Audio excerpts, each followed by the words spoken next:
Welcome students for this TNPSC 2 and 2A exam. நிறைய vacancy இருக்குது, அதுதான் ஒரு அட்ராக்ஷன் இந்த வருஷம். நார்மலாக இவ்வளோ வேக்கன்சி வராது. அது ஒரு வருஷம் இதை அவங்க கண்டக்ட் பண்ணல, அதனால் அந்த வேக்கன்சி வந்திருக்குன்னு நினைக்கிறேன். ஸோ நீங்கள் you make use of this. ஓரளவுக்கு நீங்கள் தரவாக இருந்தால் ஜெயிப்பதற்கு வாய்ப்புகள் அதிகம். ஸோ இப்போ நான் ஒரு ஸ்க்ரீன் ஷேர் பண்ணுறேன். உங்களுக்கு டிஎன்பிஎஸ்சி குரூப் 2A பற்றியெல்லாம் தெரியும், அதை பற்றியெல்லாம் நம்ம மறுபடியும் பேச வேண்டாம். அதில் மென்டல் எபிலிட்டின்னு ஒன்று இருக்குது, அதை பற்றி நம்ம இன்றைக்கி ஆரம்பிக்கலாம். கொஞ்சம் தியரி பார்க்கலாம், பார்த்துட்டு வேணால் நம்ம sorry this is not theory okay yeah mental ability பார்த்தீங்கன்னா இப்போ ஒரு ஸ்க்ரீன் தெரியுதுங்களா ஸ்டூடெண்ட்ஸ்? எல்லாருமே okay. Most of the time உங்களுடைய மைக் ஆஃப் பண்ணி வைங்க, நீங்கள் பேசும்போது மட்டும் ஆன் பண்ணிக்கங்க. ஏன்னா இங்கே பேசினா தான் கேட்கும். இது நீங்கள் சேட்லலாம் போட்டால் பார்க்க முடியாது. இது நாங்கள் இங்கே கிளாஸ் எடுக்கும்போது சேட் அது தெரியாது எங்களுக்கு. ஓகே, மென்டல் எபிலிட்டி பார்த்தீங்கன்னா நீ ஒரு 15-16 வகையான டைப் ஆஃப் கொஷின்ஸ் இருக்கும். பட் அதில் ஒரு டாப் 10 தான் அதிகமாக வரும். பார்த்தீங்கன்னா direction sense, blood relationship, number series, number analogies, letter analogies, Venn diagram, water image, coding, decoding, deductions, clock, letter series, calendar, cube, mirror image. இவ்வளோ தான் கேள்விகள் வரும். மற்ற 3, 6, 7, 8, 10, 15 இருக்குது. பட் இதில் ஒரு 10 தான் அதிகமாக வரும். நம்ம 1 by 1 பார்க்கலாம். இது ஒன்றும் பெரிய ஒரு கம்பசூத்திரம் கிடையாது, ஈஸியான வருது. டைரக்ஷன் சென்ஸ் அப்படின்னு என்ன அர்த்தம்னா, மொத்தமாக நமக்கு எல்லாம் தெரிஞ்சதுன்னா 4 டைரக்ஷன்ஸ் இருக்குது. North, south, west, east. கரெக்டுங்களா? 4 direction, north, south, west, east. கரெக்டுங்களா? 4 டைரக்ஷன்ஸ். ஹலோ, அது தவிர நீங்கள் இன்னொரு 4 டைரக்ஷன்ஸ் இருக்குது. North east, south, north west, south east, south west. நார்த்துக்கும் ஈஸ்ட்டுக்கும் நடுவால் ஒரு இருக்கிறத நாங்கள் நார்த் ஈஸ்ட்னு சொல்லுவோம். நார்த்துக்கும் வெஸ்ட்டுக்கு நடுவால் இருக்கிற டைரக்ஷனை நார்த் வெஸ்ட்டுன்னு சொல்லுவோம்.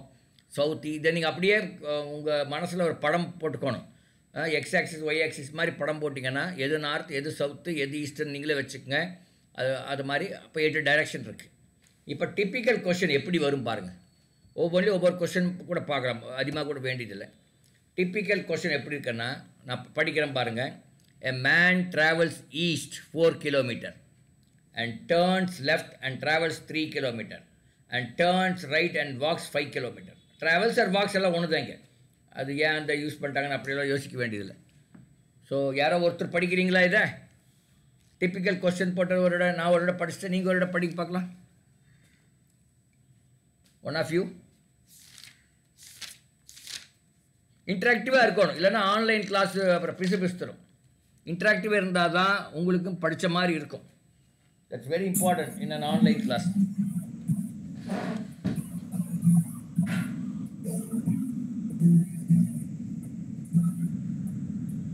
A man travels east 4 kilometers and turns left and travels 3 kilometers and turns right and walks 5 kilometers. எல்லாரும் ஒரு பீஸ் ஆஃப் பேப்பர், ஒரு பேனை எடுத்துக்கோங்க. உங்கள் வீட்டில் நீங்கள் உங்கள் பேப்பரில் எது நார்த்து, எது ஈஸ்ட்டு நீங்களே குறிச்சிக்குங்க. இது நம்ம எப்படி வேணால் வச்சுக்கலாம். எது நார்த், எது இதுன்னு நீங்கள் குறிச்சிக்கலாம். ஓகே, ஸோ அது வச்சுக்கங்க. இப்போது a man travels east 4 kilometers, ஏதோ இடத்துலேருந்து ஸ்டார்ட் பண்ணுற மாதிரி வச்சுங்க. ஒரு ரவுண்டு போட்டுங்க. அதுலேருந்து ஈஸ்ட்டில் 4 கிலோமீட்டர் போகிறார், கிழக்க பார்த்து 4 கிலோமீட்டர் போகிறார். அப்புறம் turns left and travels 3 kilometers. Turns லெஃப்ட்னா எந்த திசை பார்த்து போகிறாரு? டேர்ன்ஸ் லெஃப்ட், ஈஸ்ட் பார்த்து போயிட்டு லெஃப்டில் டேர்ன் பண்ணாருன்னா இப்போ எந்த திசை பார்த்து போகிறாருன்னு கேட்குறேன். ஏன் இதை பேச மாட்டேங்கிறீங்க கீர்த்தி, நான்சி? எனக்கு தெரியலையே. What is your problem? நான் சொல்கிறது புரியலையா? இல்லை உங்களுக்கு இதுக்கு பார்க்க தெரியுதா? இந்த ஸ்க்ரீன் தெரியுதா? இஃப் யூ டோன்ட் டாக், அது எப்படி அப்புறம் லேர்ன் பண்ணுவீங்க? நீங்கள் வந்தே பிரயோஜனம் இல்லையாம்மா. நீங்கள் பேசினா ஒழிய உங்களுக்கு பிரயோஜனம் இருக்காது. நீங்கள் பேசினாதான் உங்களுக்கு என்ன தெரியுது, என்ன புரியுது, எது புரியலன்னு எனக்கு தெரியும். அது தகுந்தாப்புல சொல்லிக் கொடுக்கலாம். சரியா? A man travels east 4. என்ன நீங்கள் தமிழ் மீடியமா இங்கிலீஷ் மீடியமா?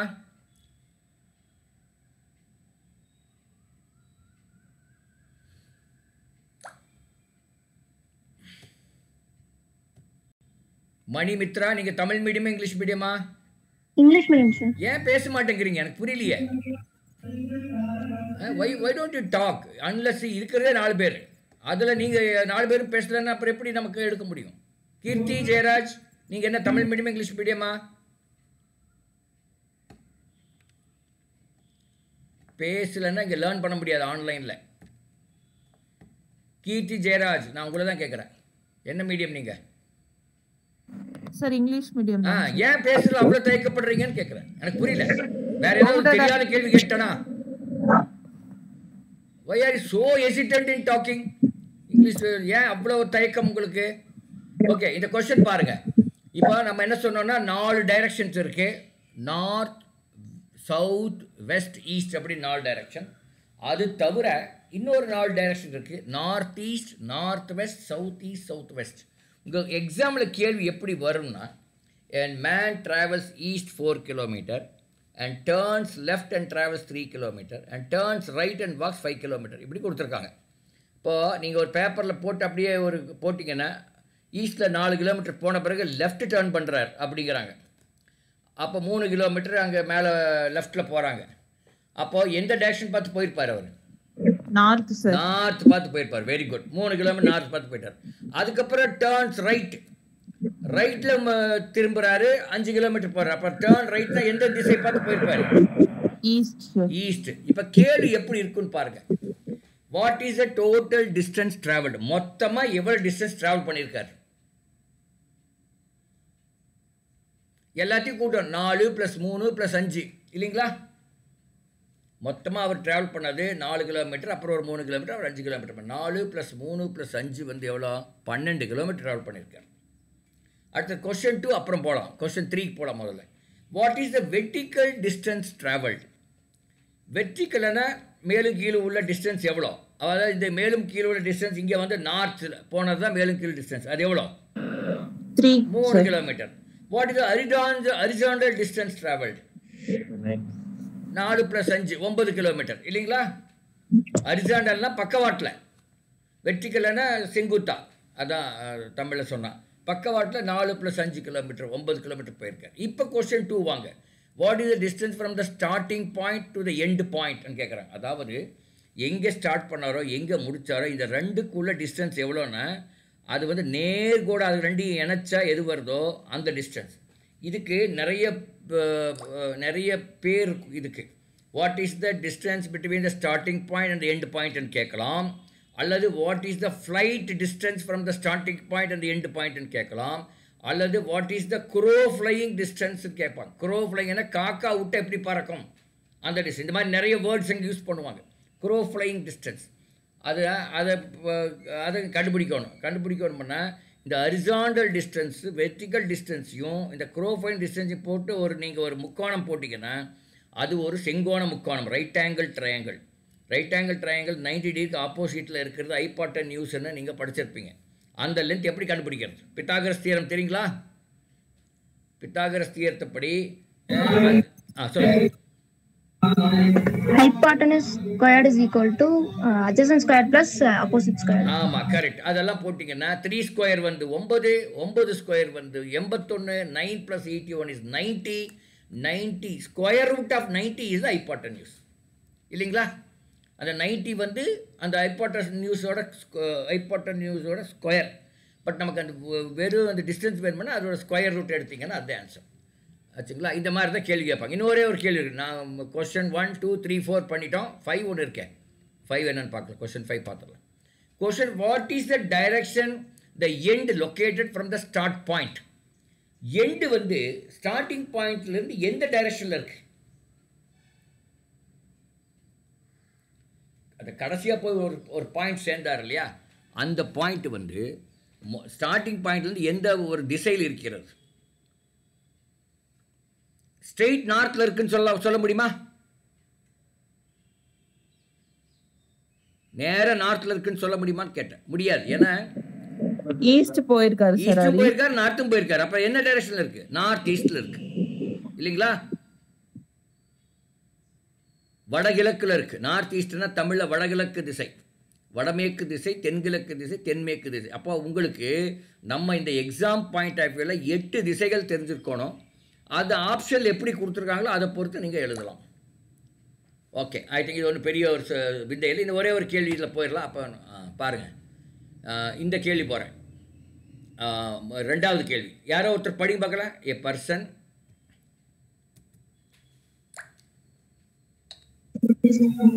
A person travels 5 kilometer southwards, then 7 kilometer leftwards, then 5 kilometer northwards, and finally 6 kilometer eastwards.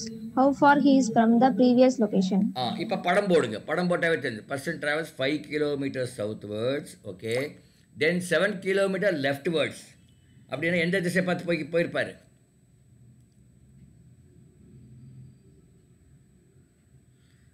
இப்படி சவுத்து போயிட்டு அப்புறம் லெஃப்ட் அடிக்கிறாருன்னா ஈஸ்ட் பார்த்து போயிருப்பார் இல்லையா? 7 கிலோமீட்டர் ஈஸ்ட் போயிருப்பார். அப்போ மறுபடியும் 5 கிலோமீட்டர் நார்த் போகிறார். அப்புறம் ஃபைனலாக 6 கிலோமீட்டர் ஈஸ்ட் போகிறார். இந்த படம் கரெக்டாக போட்டிங்கன்னா உங்களுக்கு ஆன்சர் வந்துடும். 5 கிலோமீட்டர் சவுத்து போகிறாரு, அப்புறம் லெஃப்ட் அடிக்கிறாருன்னா ஈஸ்ட்டில் ஒரு 7 கிலோமீட்டர் போகிறாரு, அதுக்கப்புறம் நார்த்தில் ஒரு 5 கிலோமீட்டர் போகிறாரு, அப்புறம் 6 கிலோமீட்டர் ஈஸ்ட்வர்ட்ஸ் போகிறார். அப்போது முதல்ல இருந்த இடத்துக்கும் இப்போ இருக்கிற அந்த பாயிண்ட்டுக்கும் எவ்வளோ தூரம்னு கேட்குறாங்க.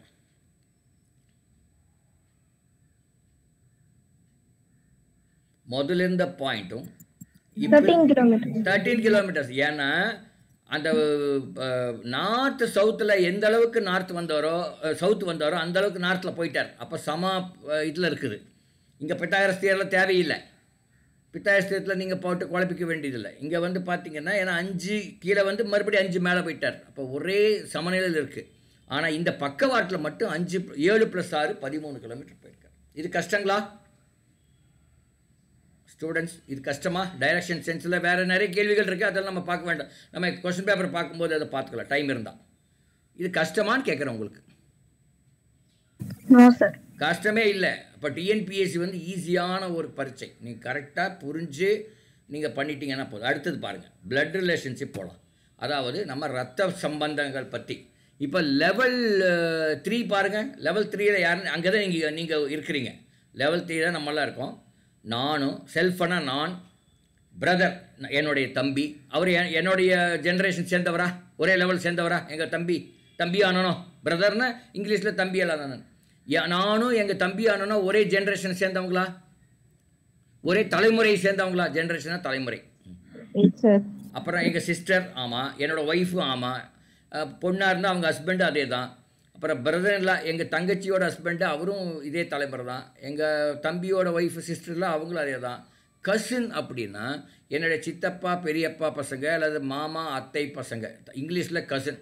மாமாவோட பையன் பொண்ணு, மாமாவோட பையன் பொண்ணு, அத்தையோட பையன் பொண்ணு, சித்தப்பா பையன் பொண்ணு, பெரியப்பா பையன் பொண்ணு, எல்லாருக்குமே கசின் ஒரு வார்த்தையில் அடக்கிடுறாங்க. சிப்ளிங் அப்படின்னா கூட பிறந்தவர்கள். அதாவது நான் எப்படி சிஸ்டர் பிரதர் சொன்னோம்ல, அதான் அதுக்கு இன்னொரு வார்த்தை சிப்ளிங். ஸ்பௌஸ்ன்னா கணவன் அல்லது மனைவி. பொண்ணாக இருந்தால் கணவன், பையனாக இருந்தால் மனைவி. இவங்க எல்லாருமே ஒரே லெவலில் இருக்காங்க. இதை நீங்கள் புரிஞ்சுக்கணும். நமக்கு முந்தின லெவல் யாருன்னு பாருங்கள். லெவல் 2 யார் யார் இருக்காங்க? நமக்கு முந்தின லெவல், நமக்கு முந்தின ஜெனரேஷனில் யார் யார் இருக்காங்க? Father, mother, mother in law, uncle, and இல்லைங்களா? ஃபாதர் இன்லா நம்ம மாமனார், மாமியார், அத்தை, அப்புறம் மாமா அப்படின்னு வச்சுக்கலாம். இங்கே அதெல்லாம் அங்கே வந்துடுது. ஓகே, தென் அடுத்தது வந்து லெவல் 1 பாருங்கள். அதுக்கு ஒரு முந்தின ஜென்ரேஷன் யார்? Grand father, grand mother, grand uncle, grand aunt. அதுதான் அர்த்தம். Grand father, grand mom, grand uncle, grand aunt. அதுக்கு முந்தின ஒரு ஜென்ரேஷன் பாருங்கள். Great grand father, great grand mother, great grand uncle, great grand aunt. அது இங்கே ஜீன் போட்டலாம், அப்போ தான் கொஞ்சம் கன்ஃபியூஸ் இல்லாமல் இருக்கும். கிராண்ட் மதர், கிராண்ட் அங்கிள், இங்கே கிராண்ட் ஆண்ட். புரிஞ்சுங்களா? இந்த லெவல் இந்த 3, 2, 1, 0 புரிஞ்சுதா எல்லாருக்கும்? அடுத்தது பாருங்கள், லெவல் 4 போங்க. லெவல் 4 உங்களுக்கு அடுத்த ஜென்ரேஷன் யார் இருப்பாங்க? உங்களோட சன் அல்லது டாட்டர், சன் இன்லா அல்லது டாட்டர் இன்லா.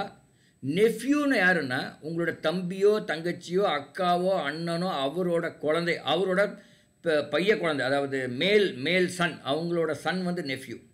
அவங்களோட டாட்டர் வந்து நீஸ், அதாவது உங்களோட பிறந்த அண்ணன் தம்பி அக்கா தங்கச்சி, அவங்களுடைய சன் வந்து நெஃப்யூ, அவங்களுடைய பொண்ணுக்கு நீஸ்ன்னு சொல்கிறோம். இப்போ என்னோடய தம்பி, என்னுடைய சிஸ்டருக்கு ஒரு பொண்ணு இருக்குது, அவள் எனக்கு நீஸ். எங்கள் தம்பிக்கு ஒரு பையன் இருக்கான், அவன் எனக்கு நெஃப்யூ. 2 பேருமே எனக்கு தம்பிகள் தான். அதனால் அடுத்து லெவல் 5 பாருங்கள். Grandson, grand daughter, grand son in law, grand daughter in law, grand nephew, grand niece. இதெல்லாம் கஷ்டமா? எல்லாம் புரிஞ்சாச்சா? புரிஞ்சாச்சுன்னா அடுத்த ஸ்லைட் போகலாம். அதுக்காக தான் கேட்குறேன். இதில் உங்களுக்கு புரியாமல் இருக்கிறதுக்கு ஒன்று தான் இருக்கும். சிப்ளிங்கன்னா கொஞ்சம் உங்களுக்கு அந்த வார்த்தையை கொஞ்சம் புரியாமல் இருக்கலாம். சிப்ளிங்கன்னா கூட பிறந்தவர்கள்னு அர்த்தம். ஸ்பௌஸ் அப்படின்னா கணவன் அல்லது மனைவி. பொண்ணுன்னா கணவன், பையன்னா மனைவி. அது இது. அப்புறம் நெஃப்யூ நீஸ் கொஞ்சம் புதுசாக இருக்கும், நம்ம அதிகமாக யூஸ் பண்ணாத சில வார்த்தைகள். நம்மளுடைய தம்பியோ அண்ணனோ அவங்களுடைய பையன் பேர் நெஃப்யூ, அல்லது தங்கச்சியோ அல்லது அண்ணனோ அவங்களுடைய பொண்ணு வந்து நீஸ்ன்னு சொல்லுவோம். இது இவ்வளோ தான். இது 2 தான் புதுசாக இருக்கும். அதெல்லாம் இன்னொன்று இருக்குது, ஸ்பின்ஸ்டர் அப்படின்னு ஒன்று சொல்லுவோம். கேள்விப்பட்டிருக்கீங்களா? Spinster, SPINSTER, spinster. பேச்சுலர்னு கேள்விப்பட்டிருக்கீங்களா?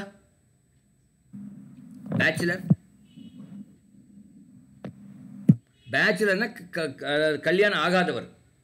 பையனுக்கு பேச்சுலர் அப்படின்னா கல்யாணம் ஆகாதவர்னு அர்த்தம். பொண்ணுக்கு கல்யாணம் ஆகாத பொண்ணை என்ன சொல்லுவோம்னா ஸ்பின்ஸ்டர்னு சொல்லுவோம். கல்யாணம் ஆகலை இன்னுன்னு வச்சுக்கோங்க, சின்ன பொண்ணு, இப்போ தான் 22 வயசு 23 வயசு இருக்கிற பொண்ணுகள்லாம் ஆயிருக்காது, வாய்ப்புகள் கம்மி, அவங்கள ஸ்பின்ஸ்டர்னு பேர். இப்போ ஒரு மேரி இஸ் எ ஸ்பின்ஸ்டர் அப்படின்னா இன்னும் கல்யாணம் ஆகலைன்னு அர்த்தம். ராஜா இஸ் எ பேச்சுலர் அப்படின்னா அவருக்கு இன்னும் கல்யாணம் ஆகலைன்னு அர்த்தம். புரியுதுங்களா? ஓகே, இப்போ கேள்வி போயிடலாம். பாருங்கள், முதல் கேள்வியை நான் கொஞ்சம் பெருசு பண்ணுறேன். ரொம்ப பெருசாகிடுச்சு.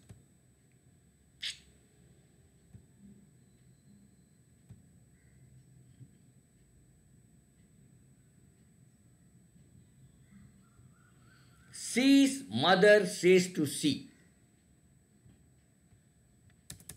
அதான் கேள்வி. முதல்ல கேள்வி பார்த்துடலாம், அப்புறம் ஆன்சர்லாம் அப்புறம் பார்த்துக்கலாம். C's mother says to C, my mother has a son whose son is A. What is A to C?